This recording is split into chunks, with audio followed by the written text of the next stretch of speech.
The thrill of a good find, that's what drove me.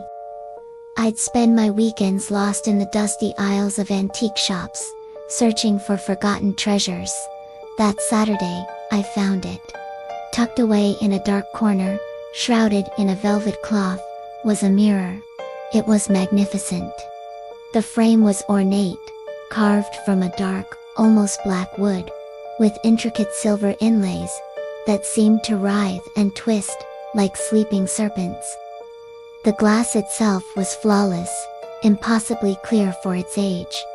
I had to have it. The shopkeeper, a withered old man with eyes that held 100 years of stories, just nodded when I pointed to it. He named a price that was suspiciously low. A flicker of something, was it pity? Fear, crossing his face before he took my money. I hung it in my bedroom, directly across from my bed. It transformed the space, adding a touch of Gothic elegance. The first night, I couldn't stop looking at it.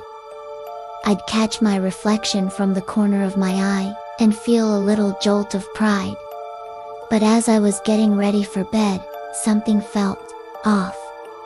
I was brushing my teeth, and when I looked up, my reflection in the new mirror didn't quite match my movements. I'd stop brushing, but my reflection's hand would continue for a split second longer. I shook my head, blaming it on exhaustion. It was an old mirror, after all. The glass was probably warped. The next day, the discrepancies became more pronounced. I'd walk into the room, and my reflection would already be there, waiting, a faint, knowing smirk on its lips that wasn't on my own. I'd sit on my bed to read, and it would be staring back. Its eyes following me, with an unnerving intensity. Never once glancing down at the book in its own hands. A cold knot of dread began to tighten in my stomach. This wasn't just a trick of the light. One evening, I decided to test it. I stood directly in front of the mirror, heart pounding in my chest. I raised my right hand.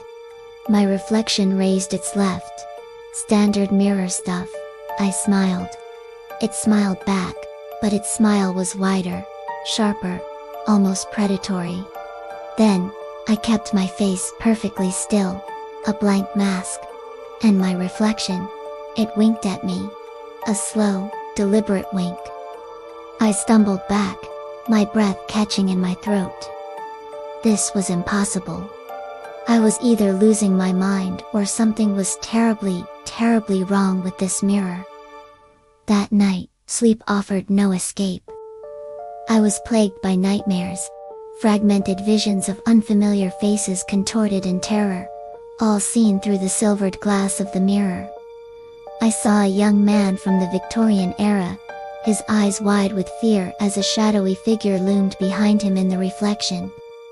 I saw a flapper from the 20s, her painted lips forming a silent scream, as her own reflection lunged towards her. I woke up shivering, drenched in sweat. The room was freezing, and the mirror seemed to radiate a palpable cold. I knew then that the dreams weren't just dreams, they were memories. The mirror's memories.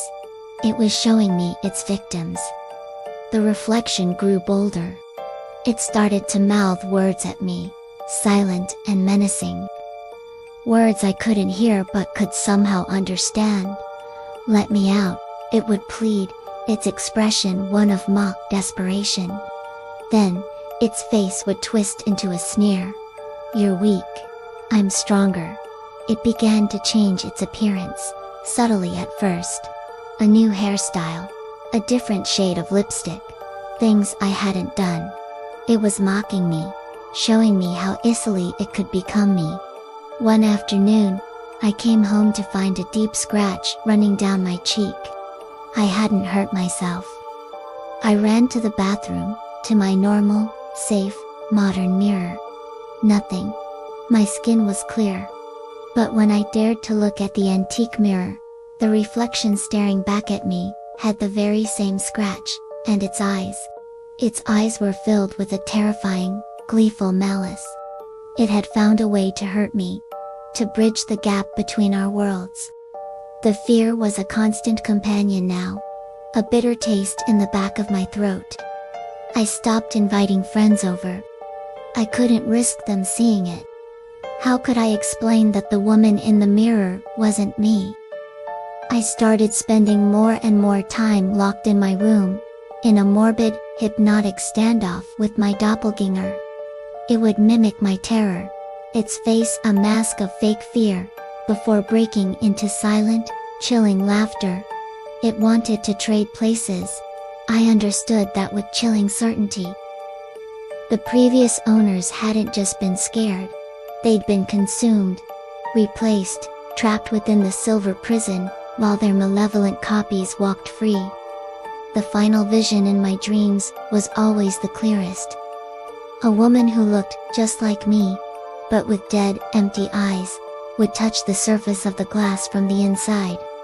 Her face a portrait of eternal despair, while on the outside, the reflection, my reflection would turn and walk away, free.